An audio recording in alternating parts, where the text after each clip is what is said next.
Hello friends, how are you? Hope you all are well. Let's start the subject EVS of standard 5th in that page number 9090. Learn about the historical events that occurred around you. Okay? आपके आसपास हमारे आसपास अगर कोई historical event हुई है तो उसके बारे में हमें सीखना चाहिए. In those event there must be talk about martyrs to.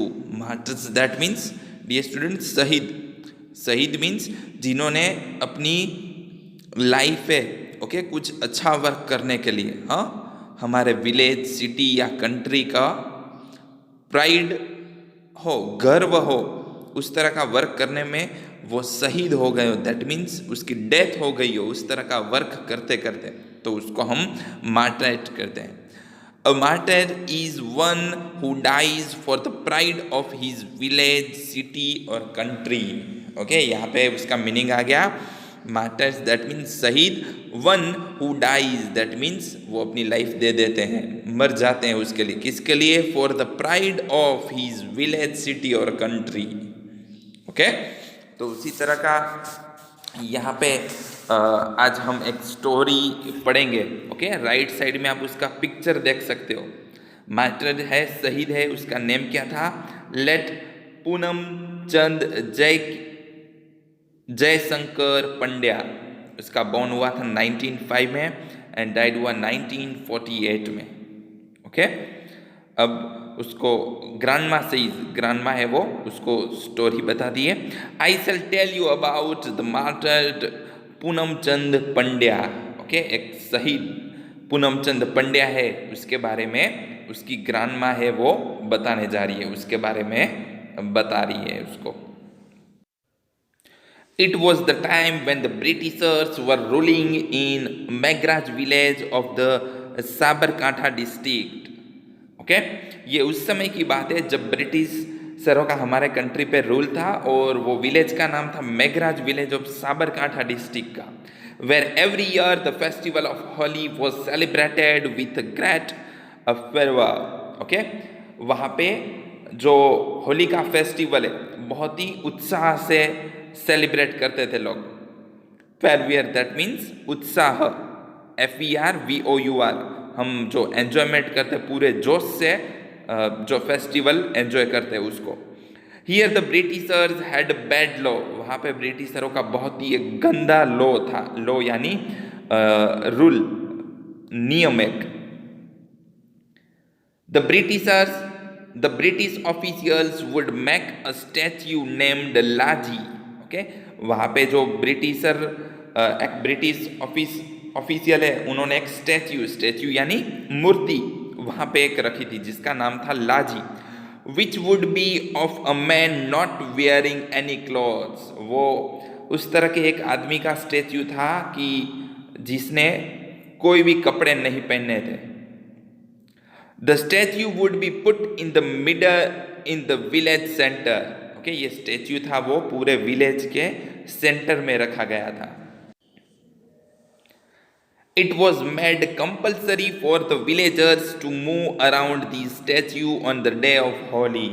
Okay, और वहाँ पे इस तरह का रूल किया गया था कि होली के दिन कंपलसरी वो विलेज के लोग हैं उसको इसके आसपास मूव होने का.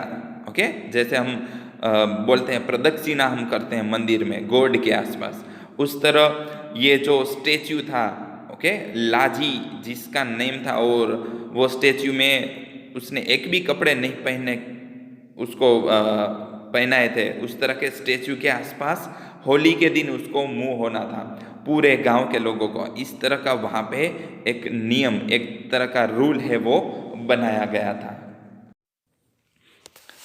Once the youth of the village got together. Okay, एक दिन क्या हुआ, विलेज के जो यूथ थे, जो यंग पीपल थे, वो एक साथ इकट्ठा हुए.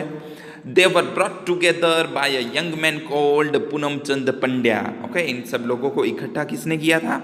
यंग मैन जो पूनम चंद पंड्या था उसने सब गांव के लोगों के जो यंग पीपल थे उन सबको इकट्ठा किया. The British officials got the statue made and went away. Okay, किसके लिए? कि ब्रिटिश ऑफिशियल है वो उसको वहां से दूर ले जाए। At night Poonamchand and his friend broke the statue. Okay, एक दिन रात को पूनमचंद एंड उसके फ्रेंड थे, उन्होंने वो स्टैच्यू को तोड़ दिया। Next day when everybody come there to follow the rule by Britishers there was not statue.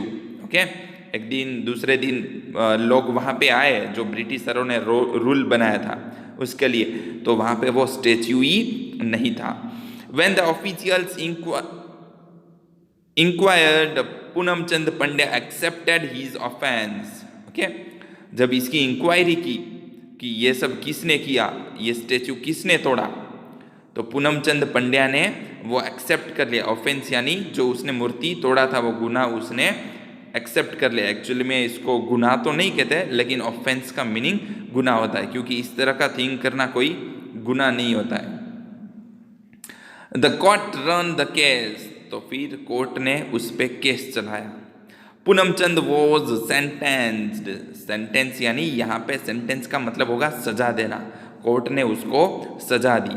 The law of Britishers slavery was removed. Okay, जो ब्रिटिशरों का स्लेवरी यानी गुलामी करना, ओके, गुलामी का जो रूल था वो रिमूव हो चुका था। Poonamchand took part in the fight of non cooperation against the foreign government. Okay, Poonamchand ने उसमें पार्ट लिया, किसमें? In the fight of non cooperation against the foreign government. In order to free the country, Poonamchand went to the jail several times. Okay? हमारे country को आज़ाद कराने के लिए पूनमचंद बहुत बार जेल में उनको जाना पड़ा। सेवरल टाइम यानी बहुत बार, many time. To remember these patriots, his statue is there in Sri PCN High School even today. Okay? ये पैट्रियोट यानी देशभक्त, इस देशभक्त की याद में, ओके, इसका स्टैच्यू है वो आज भी पीसीएन हाई स्कूल में है। To keep his name immortal, a road in the city is also named freedom fighter Poonamchand Pandya road. Okay, उसकी याद में वहाँ पे एक रोड का नाम भी उसके नेम पे से ही दिया गया है, freedom fighter Poonamchand Pandya road. Okay, वहाँ पे एक रोड का नाम भी इस ये दिया गया था, Poonamchand Pandya road. Sorry dear students, ये लास्ट पैराग्राफ ये पार्ट में था, 2-3 लाइन है वो। ओके, तो इस तरह से पूनमचंद पंड्या जो थे उन्होंने पूरी लाइफ सेक्रीफाइस कर दी है, हाँ, अपने कंट्री के लिए। नेक्स्ट यहाँ पे है डिस्कशन, राइट डियर स्टूडेंट्स। और ऐसे हमारे जो देशभक्त हैं जिन्होंने अपनी पूरी लाइफ हमारे कंट्री के लिए सेक्रीफाइस कर दी है, तो उसके बारे में आपको लिखना है। ओके, ये कंपलसरी ये टेक्स्ट बुक में लिखना है। हाँ, आप कहीं से भी फाइंड कर सकते हो, आपके फैमिली मेम्बर्स, फ्रेंड को पूछ के भी, हाँ, यूट्यूब में भी सर्च कर सकते हो। तो उसका नेम लिखना है। फर्स्ट वन है if there is a statue on his name then detail, उसका स्टैच्यू है तो उसके बारे में लिखना है, and other detail. Okay dear student, next है think and say. What would you do if these happen, आप क्या करोगे अगर ऐसा हुआ तो। इसमें फर्स्ट वन है if your friends suddenly suffers from a nausea, that means vomit जैसा होना, हाँ, जो उबका बोलते हैं, ऐसा कुछ होना। अगर आपके फ्रेंड को ऐसा कुछ हुआ तो आप क्या करोगे। So we can say that if there is anything happen like that, we suddenly provide him the juice of lemon and orange. Okay, अगर हमें वॉमिट जैसा होता है तो उस टाइम पे लेमन जूस, ऑरेंज जूस है वो बहुत ही बेनिफिशियल, ठीक रहता है उसके लिए। Okay, and then after we also provide him the medicine according to his और हर सिचुएशन। ओके, एंड उस तरह की हम हेल्प करेंगे जितना पॉसिबल है। ओके, और उसके अगर ज़्यादा उसकी तबीयत खराब हुई तो हम उसको उस तरह से स्टेप्स लेंगे। नेक्स्ट है if an epidemic strikes your village. Epidemic strikes यानी रोगचाड़ा फैलना। अगर कोई भी जो डिजीज है आपके विलेज में फैल रहा है, बहुत सारे लोगों को ये हो गया है, तो आप क्या करोगे। So we can say that first of all we inform the near by government hospital और प्राइमरी हेल्थ सेंटर. हमारे आसपास अगर कोई गवर्नमेंट हॉस्पिटल है और प्राइमरी हेल्थ सेंटर है उसको हम इन्फॉर्म करेंगे. I will drink boiled water. Okay, हम सब लोगों को इन्फॉर्म करेंगे और हम भी बॉइल्ड वाटर पियेंगे यानी गर्म किया हुआ पानी. Then we can do the follows the doctor advice. Doctor जो एडवाइस देते हैं वो हमें फॉलो करनी चाहिए. Then next cover all the pits filled with dirty water. Okay, आसपास में अगर कहीं गंदा पानी भरा हुआ है तो उसको फिल कर देंगे, उस पर मिट्टी पूरा डाल देंगे, उसको ओपन नहीं रखेंगे. ओके, इस तरह के जो प्रिकॉशंस है वो हम ले सकते हैं. Next, if there is theft at your neighbours home.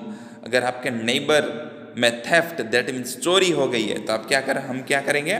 First of all we inform the nearest police station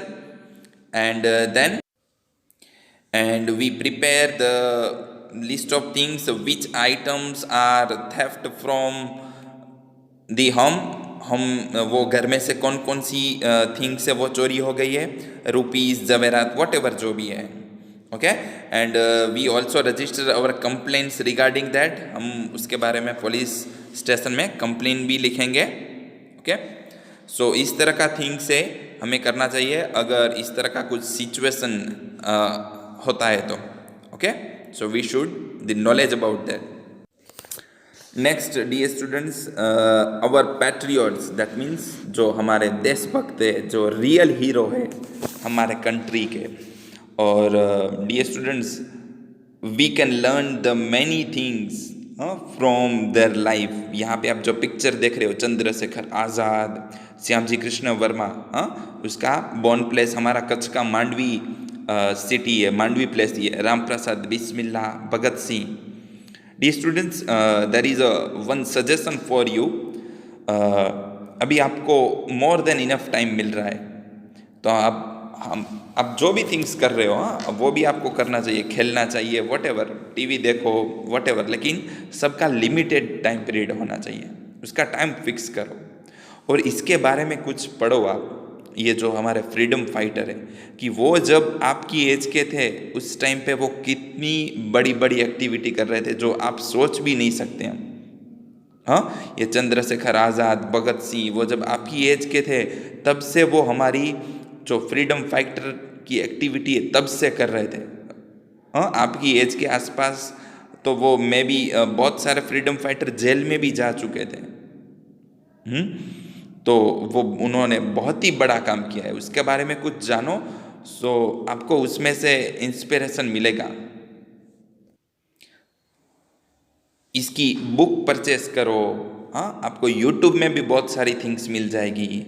आप गूगल में सर्च करो, आपको बहुत सारी थिंग्स मिलेगी इनकी लाइफ के बारे में कि वो क्या क्या एक्टिविटी कर रहे थे. ओके, तो ये एक्चुअल में हमारे रियल हीरो है हमारे कंट्री के.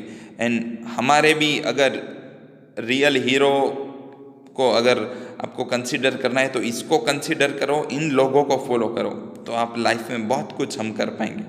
Okay, next, various honours for bravery works of children up to 16 years of age. Okay, 16 year तक की एज के अगर किसी ने कुछ ब्रेवरी यानी बहुत ही बहादुरी का काम किया है तो इनको ये अवार्ड मिलते हैं. नेशनल ब्रेवरी अवार्ड सिंस 1957 से मिल रहे हैं. Sanjay Chopra award since 1978, Geeta Chopra award since 1978, Bharat award since 1987 and Bapu Gayadhani award since 1988. Okay, तो ये सब अवार्ड है वो अप टू 16 ईयर के बच्चे हैं उनको मिल रहे हैं. ओके, तो now dear students, here we complete these chapter number 11 and from next session we will start the exercise of these chapter. Okay, so do it well, revise it well. Okay, thank you.